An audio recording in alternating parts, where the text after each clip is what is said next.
Good morning, students. In our previous lecture, we had a discussion on the shape of atomic orbitals. Today, we are going to discuss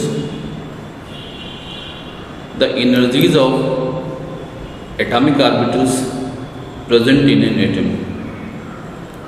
Students, for this, let us divide the whole of the gamut into two cases. First of all, take the atomic orbitals of hydrogen atom. Students, हमको पता है कि जो hydrogen atom है, it is an atom with solitary electron. Solitary का मतलब होता है बेटे इसमें अकेला इलेक्ट्रॉन है. इसमें एक ही ऑर्बिटल होता है, वो होता है 1s. और बेटे ये जो 1s ऑर्बिटल है, इसमें एक इलेक्ट्रॉन प्रेजेंट होता है, जिसको we can write here this as 1s1. Students, ये जो 1s1 है, ये अकेला इलेक्ट्रॉन है और ये अकेला इलेक्ट्रॉन न्यूक्लियस के इन्फ्लुएंस में है. तो आप कह सकते हो कि हाइड्रोजन के केस में जो इंटरेक्शन वर्क करता है वो एक ही तरह का है. वो है न्यूक्लियस से इलेक्ट्रॉन का जो अट्रैक्टिव इंटरेक्शन है. मतलब the solitary electron is in the influence of nucleus. So आपको पता लगेगा कि इसीलिए जो हाइड्रोजन का जो एटॉमिक ऑर्बिटल्स हैं, उनकी जो एनर्जीज होती हैं वो केवल उनके प्रिंसिपल क्वांटम नंबर से डिसाइड होती है. जैसे मैं आपसे बात करूं कि मान लो आपके पास हाइड्रोजन का एक आपने ऑर्बिटल लिया 1s, दूसरा आपने लिया 2s, तीसरा आपने लिया 3s, चौथा आपने लिया 4s, पांचवा आपने लिया 5s एंड सो ऑन. अगर आप केयर करो तो इन ऑर्बिटल के अगर प्रिंसिपल क्वांटम नंबर की बात करें तो बेटे जो आपका ये ऑर्बिटल है, इसकी जो प्रिंसिपल क्वांटम नंबर 1 है, इसकी प्रिंसिपल क्वांटम नंबर 2 है, इसकी प्रिंसिपल क्वांटम नंबर 3 है, इसकी प्रिंसिपल क्वांटम नंबर 4 है. अगर 4 है तो हमारे प्रिंसिपल के हिसाब से ये जो हमारा ऑर्बिटल होना चाहिए, उनकी जो एनर्जीज होनी चाहिए, अगर उनको हम इंक्रीजिंग ऑर्डर में अरेंज करें तो आप कह सकते हो कि सबसे छोटी एनर्जी का जो ऑर्बिटल होगा वो 1s होना चाहिए, उससे बड़ी का 2s होना चाहिए, उससे बड़ी एनर्जी का 3s होना चाहिए, उससे बड़ी एनर्जी का 4s होना चाहिए एंड सो ऑन. सो तो students, you can easily write here कि that in case of hydrogen atom the energies of different atomic orbitals increases with increases in principal quantum number of atomic orbitals. Students, एक series हमने यहाँ पे दी हुई है आपको.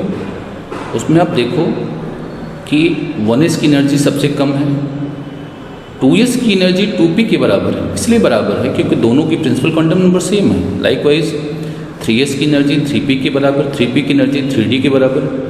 ये इसलिए सेम है क्योंकि इन सब की प्रिंसिपल क्वांटम नंबर सेम है. लाइकवाइज जो 4s है, 4p है, 4d है और जो 4f है, इन सारे एटॉमिक ऑर्बिटल की एनर्जी सेम है. The same energy due to the same principal quantum number.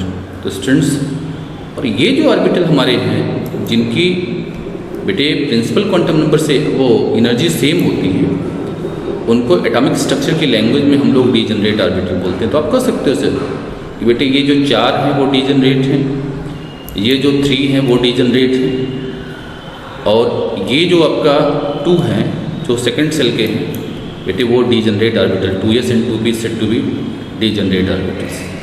Students, now after that let us take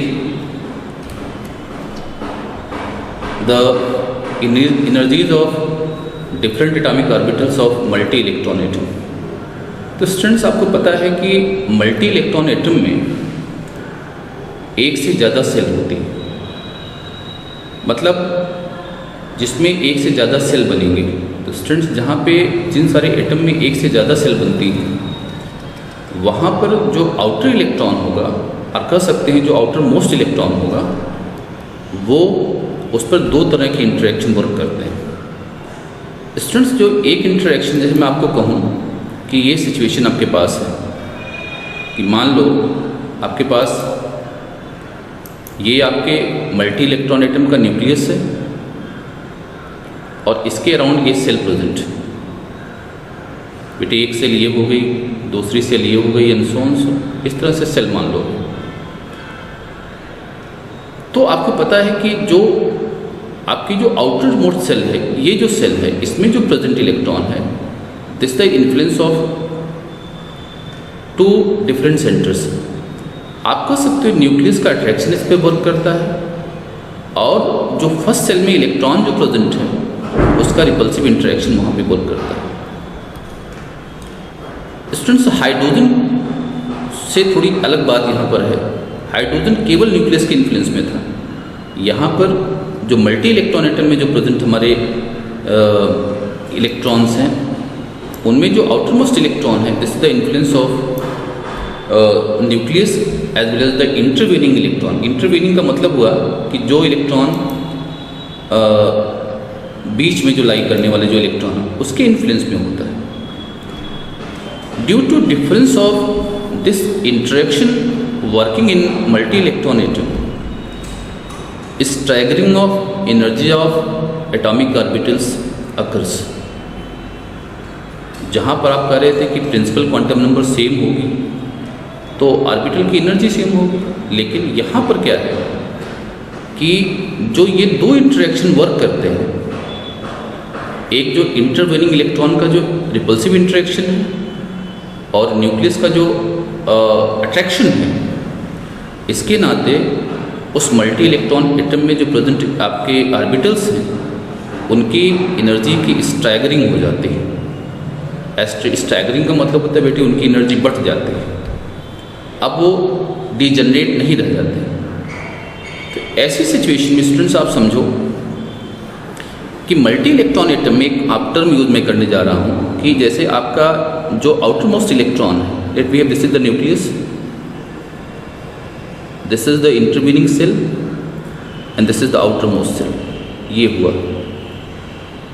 तो ये जो इलेक्ट्रॉन है, आउटर मोस्ट इलेक्ट्रॉन को न्यूक्लियर इफेक्ट से स्क्रीन करता है, मतलब उसको प्रोटेक्ट करता है। Intervening electron present in multi electron atom provides protection to the outermost electron from the nuclear reflection. बेटे तो ये जो बात होती है इसी को इंटरवीनिंग इलेक्ट्रॉन का हम लोग शील्डिंग इफेक्ट बोलते हैं। This is called shielding effect, और बेटे इसको हम लोग स्क्रीनिंग इफेक्ट भी बोल सकते हैं।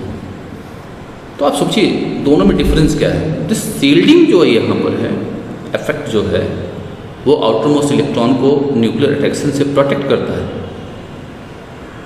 सो दिस प्रोटेक्शन जो है उसके नाते क्या होता है कि आपके आउटर मोस्ट इलेक्ट्रॉन पर जितना आपका न्यूक्लियर अट्रैक्शन वर्क करना चाहिए बेटे, उससे कम वहाँ पे अट्रैक्शन वर्क करता है। क्वांटिटिवली अगर हम लिखें यहाँ पर, देखिए यहाँ पर जेड इफेक्टिव लिखते हैं यहाँ पर। तो जेड इफेक्टिव क्या होगा, न्यूक्लियर चार्ज जितना होगा उसमें से क्या करो आप सिग्मा माइनस कर दो, जिसको स्क्रीनिंग इफेक्ट बोलते हैं। तो इंटरवीनिंग इलेक्ट्रॉन का अगर हम लोग माइनस कर देंगे तो डेफिनेटली जो एक्चुअल न्यूक्लियर चार्ज है उसके बराबर उस पर अट्रैक्शन नहीं काम करेगा, उससे लेस वैल्यू अट्रैक्शन की वहाँ पे वर्क करेगी। Due to all this differences, staggering of this energy of atomic orbitals occurs. और ऐसी सिचुएशन में जो ऑर्बिटल की जो एनर्जी होगी, it is determined by n+l value of atomic orbital. n means principal quantum number value, l means azimuthal quantum number value के दोनों के सम से डिसाइड होगा। The orbitals having lower value of n+l should have the lower energy. Students, but बहुत सारे cases ऐसे आपको मिलेंगे जब, जैसे मैं आपसे बात करूं कि मान लो मैं आपसे बात करूं कि बेटे आपको मैंने दिया 3s और फिर आपको दिया 4p। 3s और 4p की अगर आप n+l वैल्यू निकालिए तो बेटे n वैल्यू आएगी 3, l वैल्यू होगी 0। यहाँ पर n वैल्यू होगी 4, l वैल्यू 1, तो यहाँ पे सब मिलेगा 5, यहाँ पे मिलेगा जी 3। तो आप नो डाउट कहते हैं कि जो 3s की energy that should be less than 4p students. But एक सिचुएशन ऐसी आती है कि कुछ ऑर्बिटल के लिए n plus l value same हो जाती है। स्टूडेंट जब n plus l value same हो जाएगी, जैसे मैं आपसे कहूँ कि आप 3p ले लो और 4s ले लो, अगर 3 प्लस 3p और 4s लोगे तो दोनों की वैल्यू 4 मिलेगी आपको n प्लस l की। जब n प्लस l की वैल्यू 4 मिलेगी तो ऐसी सिचुएशन दोनों की वैल्यू सेम मिल रही है।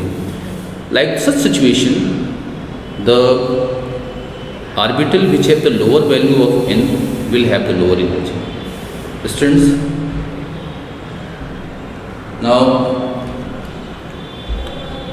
based on the above concept of energy of orbital, let us attempt these two problems. In first problem, you have to arrange the orbital.